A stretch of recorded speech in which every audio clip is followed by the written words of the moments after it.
नमस्कार दोस्तों, मैं विष्णु सिंह। आप देख रहे हैं खबर आसपास। अपने सभी दर्शकों का बहुत अभिवादन। आपके द्वारा जो प्यार मिलता है, जो कमेंट मिलते हैं, उसके लिए बहुत बहुत धन्यवाद। इससे पहले भी हम राजनीतिक चर्चा में चर्चा कर चुके हैं झंझारपुर और मधुबनी की। आज हम चर्चा करने वाले हैं मिथिलांचल की एक बहुत बड़ी सीट की, और ये सीट है दरभंगा सीट। जी हाँ, आज हम चर्चा करने वाले दरभंगा की उस महत्वपूर्ण सीट के बारे में जिसे हर पार्टी अपने पाले में लेना चाहती है। तो जब हम बात करते हैं दरभंगा लोकसभा सीट के बारे में, तो मैं आपको बता दूं 2004 लोकसभा चुनाव के बाद वहां पर बीजेपी का दबदबा रहा है, क्योंकि 2009 में कीर्ति झा आज़ाद ने वर्तमान सांसद रहे मोहम्मद अली अशरफ फातिमी को हराया। उसके बाद 2014 में कीर्ति झा आज़ाद दोबारा जीते और 2019 में गोपाल जी ठाकुर वर्तमान में इस समय वहां पर सांसद है। तो जब हम दरभंगा लोकसभा चुनाव के बारे में बात करते हैं, तो कहीं ना कहीं हम देखते हैं कि दरभंगा लोकसभा चुनाव में पिछले 15 सालों से बीजेपी का दबदबा है।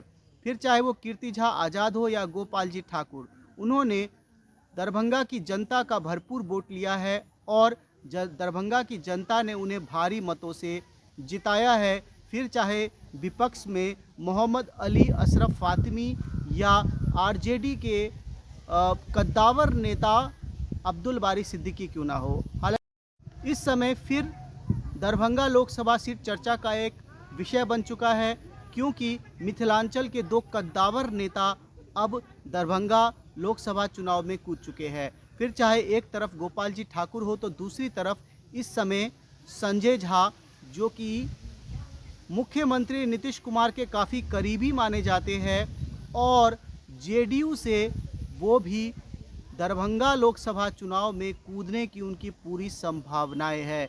तो संभावना की जा सकती है कि दरभंगा लोकसभा चुनाव में इस बार गोपाल जी ठाकुर के विपक्ष में संजय झा स्वयं होंगे, जो कि वर्तमान में जल संसाधन मंत्री बिहार है, और उन्होंने बहुत सारे ऐसे काम किए हैं जिससे जनता का रुझान कुछ उनकी तरफ भी हो सकता है। दरभंगा लोकसभा सीट के बारे में तो मैं आपको बता दूं, वर्तमान में दरभंगा लोकसभा सीट एक चर्चा का विषय है, क्योंकि दरभंगा लोकसभा सीट में पिछले 15 सालों से लगातार बीजेपी का दबदबा रहा है।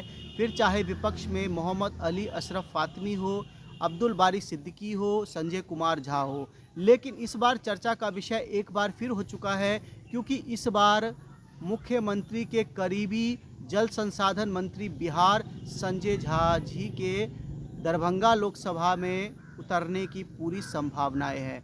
मैं आपको बता दूं, इस समय आरजेडी और जेडीयू का गठबंधन है बिहार में, और दरभंगा लोकसभा सीट जेडीयू को गई है, और जेडीयू से संजय झा जी ने कमान संभालने का निर्णय लिया है। संभावना की जा रही है कि 2024 में जेडीयू के मुख्य उम्मीदवार दरभंगा लोकसभा से संजय झा जी हो सकते हैं। तो मैं आपको बता दूं, बहुत ही ज़्यादा रोमांचक मामला बन चुका है, क्योंकि संजय झा जी मिथिला के एक बड़े नेता माने जाते हैं। जिस प्रकार से अररिया में उन्होंने मिथिला हाट का निर्माण कराया, और मिथिला हाट की जो सुंदरता है, जिसने पूरे बिहार में न केवल उनके नाम का डंका बजा दिया है, और जिस प्रकार से जल संसाधन मंत्री रहते उन्होंने काम किया है, कहीं ना कहीं इस बार दरभंगा लोकसभा चुनाव में कांटे की टक्कर देखने को मिल सकती है। फिर वहीं पर अगर हम बात करते हैं गोपाल जी ठाकुर की, तो गोपाल जी ठाकुर ने भी अपने कार्यकाल में काफ़ी 5 वर्षों में काफ़ी कार्य किए हैं, और उन्हें भी जनता का अपूर्ण यानी मिथिलांचल के शीर्ष नेताओं में अगर माना जाए तो गोपाल जी ठाकुर को भी आप नज़रअंदाज नहीं कर सकते। मिथिलांचल के शीर्ष नेताओं में गोपाल जी ठाकुर का नाम लिया जाता है।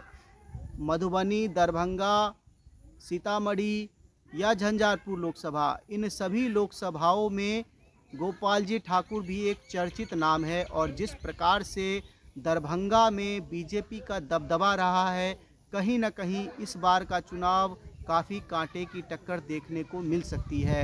जहां तक मुद्दों की बात की जाए, तो दरभंगा में मुद्दों का भंडार है। जिस प्रकार से चाहे डीएमसीएच हो, चाहे जल भराव हो, या चाहे एम्स का मामला हो, एम्स का एक ज्वलंत मामला है जिसने दरभंगा की राजनीति में एक बहुत महत्वपूर्ण रोल अदा कर सकता है। और फिर जिस प्रकार से संजय झा जी का लगातार दरभंगा में एम्स को लेकर बातें करना, एम्स को लेकर मुद्दा उठाना, कहीं ना कहीं केंद्र को घेरने की पूरी कोशिश की जा रही है। उसके बाद तो जब हम बात करते हैं दरभंगा लोकसभा क्षेत्र के बारे में, तो मैं आपको बता दूं, दरभंगा लोकसभा क्षेत्र सदा से ही बहुत कांटे की टक्कर रही है और बहुत ही, आप कह सकते हैं, मिथिला का एक बहुत ही महत्वपूर्ण लोकसभा क्षेत्र रहा है। 2004 में अंतिम बार यहाँ से मोहम्मद अली अशरफ फातिमी जीते थे और उन्होंने कीर्ति झा आज़ाद को हराया था। उसके बाद 2009 से लगातार दरभंगा लोकसभा की सीट बीजेपी के पाले में आ रही है। नेता इस दौरान बदलते रहे, पहले मोहम्मद अली अशरफ फातिमी, उसके बाद संजय झा जी और अब्दुल बारी सिद्दीकी, सभी ने अपना भाग्य आजमाया, लेकिन हर बार ये सीट बीजेपी के पाले में ही गई है।